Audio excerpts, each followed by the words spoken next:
Hi friends, this is ஐரி cinema பேஸ் அப்டேட்டில் அடுத்தது ஒரு லேட்டஸ்டான ஒரு தகவலுங்க. அதாவது திட்டமிட்டே பார்த்தினாக்கா விஜய் அவர்களுடைய சந்திப்பு வந்து ரஜினி சார் வந்து தவிர்த்துருக்காரு அப்படின்றது இப்போ அரசியல் வட்டாரத்தில் ரொம்ப பரபரப்பாக போயின்னு இருக்குது. நான் ஏற்கனவே போன மாதமே சொல்லியிருந்தேன், தேர்தல் அறிவிப்பு வந்து என்னென்னு சொல்லியிருந்தேன், விஜய் அவர்கள் பார்த்தினாக்கா அந்த ஆதவ அர்ஜுனா இஷ்யூவில் வந்து தேவையில்லாமல் ரஜினி சார் சீண்டி பேசினதில் விஜய் சார் கொஞ்சம் அப்செட்டாக இருக்கிறதாகவும், ரஜினி சார் எப்படியாவது கூல் டவுன் பண்ணணும், அவர் அறிக்கையெல்லாம் வெளியிட்டிருக்காரு, இது கண்டிப்பாக வந்து தேர்தல் அரசியலில் ஒரு மிகப்பெரிய தாக்கத்தை ஏற்படுத்தும்.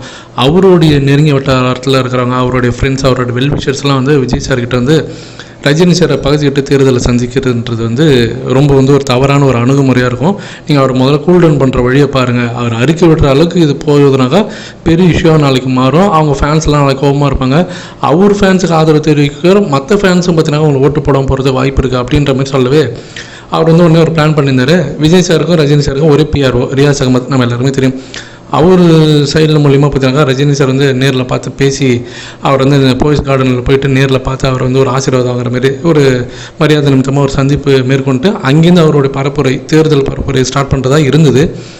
ஆனால் ரஜினி சார் இது முன்னாடியே ஸ்மெல் பண்ணிட்டார். ஸோ அவருக்கு வந்து விஷயம் இது தெரியவே, சரி இப்போ அவர் வந்தார்னா அது எல்லாமே தேவையில்லாமல் சில விஷயங்கள்லாம் வரும். அவர் வந்து நம்ம வந்து ஆசீர்வாதம் கேட்பார், ஆசீர்வாதம் பண்ணுற மாதிரி இருக்கும், ஃபோட்டோ எடுத்துக்கிற மாதிரி இருக்கும்.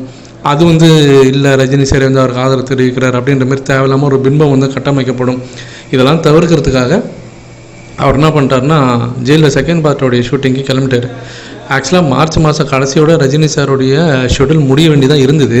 ஆனால் வேணும்னே நெல்சன்கிட்ட சொல்லி இன்னும் ஒரு 2 வாரம் 3 வாரம் அப்படியே கொஞ்சம் இழுத்தடிங்க, எலெக்ஷன் முடிகிற வரைக்கும் கொஞ்சம் ஏதாவது இழுத்தடிங்க, சும்மாவது வந்துட்டு போகிறேன் அப்படின்னு சொல்லிட்டு இப்போ ஹைதராபாத்துக்குலாம் போனார் பார்த்தீங்களா சமீபத்தில். அங்கெல்லாம் அவருக்கு பெருசாக எந்த காட்சியுமே கிடையாது, சும்மா ஒரு பேட்ச் ஒர்க் சீன்ஸ் தான். அது வந்து இங்கே லோக்கலில் இங்கே ஏதாவது ஒரு ஸ்டூடியோவில் வச்சு கூட எடுத்துருக்கலாம் சென்னையில். ஆனால் ரஜினி சார் அவர் விருப்பப்பட்டு வேணும்னே அவருடைய அறிவுறுத்தலின் பேரில் திட்டமிட்டே பார்த்தீங்கன்னா அவர் வந்து கிளம்பி போயிட்டே இருந்தார். விஜய் சார் அவர்கள் கேட்கும் போதெல்லாம் வந்து பார்க்க முடியாது, டைம் இல்லை, ஆள் ஊரில் இல்லை அப்படின்ற மாரி சொல்லி அவர் தவிர்த்துட்டார்.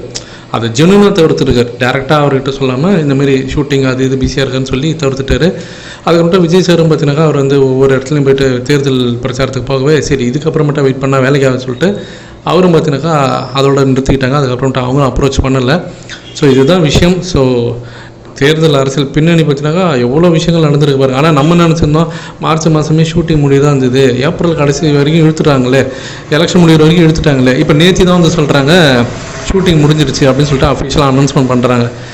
ஆக்சுவலாக பார்த்தீங்கன்னாக்கா இதெல்லாம் வந்து 2-3 வாரத்துக்கு முன்னாடியே முடிய வேண்டியது. இதுக்காகவே விஜய் சாருக்காகவே இது வந்து தள்ளி போட்டு இழுத்து அடிச்சிருக்காங்கன்னா பார்த்துங்க.